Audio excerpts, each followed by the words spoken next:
राधे राधे। मैं आचार्य दीपक पांडे लखनऊ से।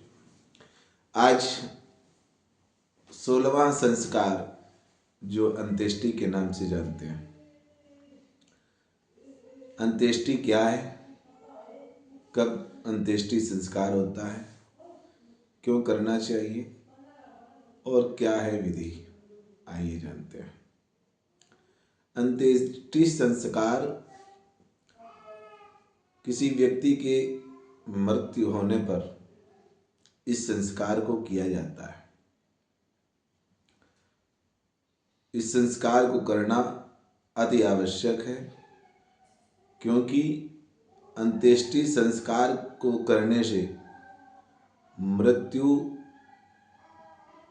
के पश्चात वह प्राणी इस संसार में भटकता नहीं है, उसको परम गति प्राप्त हो जाती है।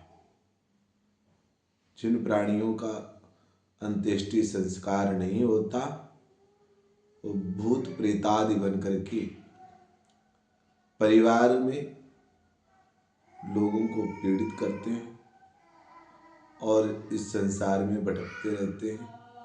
उनको किसी प्रकार की गति प्राप्त नहीं होती, इसलिए अंत्येष्टि संस्कार करना अति आवश्यक है।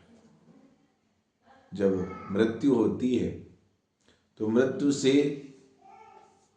10 दिन तक जो सूतक काल चलता है, उस सूतक काल में शिवयोगी आचार्य के द्वारा गरुड़ पुराण करना,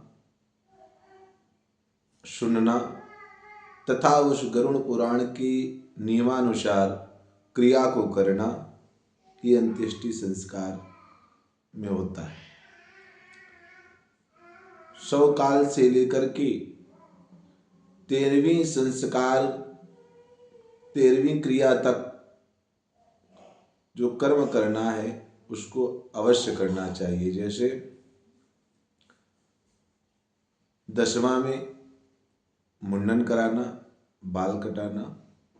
मुंडन कराना अति आवश्यक है। आज जैसे लोग बाल कटा करके उस संस्कार को कर ले रहे हैं, यह अनुचित है।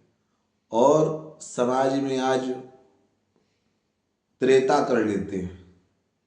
त्रेता का तात्पर्य ये जो 3 दिन में कार्य किया जा रहा है यह विनाशकारी है। 3 दिन में क्रिया करना यह विनाशकारी है, ये त्रेता नहीं करना चाहिए। क्योंकि जब 10 दिन तक कोई शुद्धि नहीं हो सकती है शास्त्र के अनुसार, तो आप 3 दिन में कार्य करके, हवन करके, भोज करा करके आप कैसे पवित्र हो सकते हैं? कदापि नहीं। इसलिए त्रेता तो कभी भूल करके न करें, ये महापाप है और इससे आपको और आपके प्राणी को कभी शांति प्राप्त नहीं होगी। क्या करना है? गरुड़ पुराण को सुनना है। 10वां के दिन बाल मुंडन करा करके महापात्र को बुला करके उसको यथाशक्ति दान करें और उसके द्वारा हल्दी आदि का, तेल आदि का वहाँ से प्रयोग होता है। उसके बाद हम लोग हल्दी, तेल आदि यूज करते हैं। 10 दिन तक बड़े सात्विक जीवन को जीना चाहिए, शौका आदि नहीं लगता है। और एकादशा वाले दिन शुद्ध दाल, रोटी, सब्जी, चावल आदि बना करके परिवार के लोग ग्रहण करते हैं। जैसा कि 13वीं वाले दिन आचार्य जी पुनः आते हैं और पिंडदान आदि करके घर को शुद्ध करते हैं। हवन होता है, परिवार के सभी सदस्य हवन करते हैं और गरुड़ पुराण का जो महात्म्य है उस दिन सुना करके आशीर्वाद दिया जाता है। प्राणी को इस क्रिया से परम गति प्राप्त होती है, परिवार में सुख शांति ऐश्वर्य की प्राप्त होती है। और जो ये लोग नहीं करते हैं, इस क्रिया को इस विधि के अनुसार नहीं करते, त्रेता कर लेते हैं, या क्रिया का लोप कर देते हैं, उनके बच्चों में पितृदोष आदि देखने को प्राप्त होता है।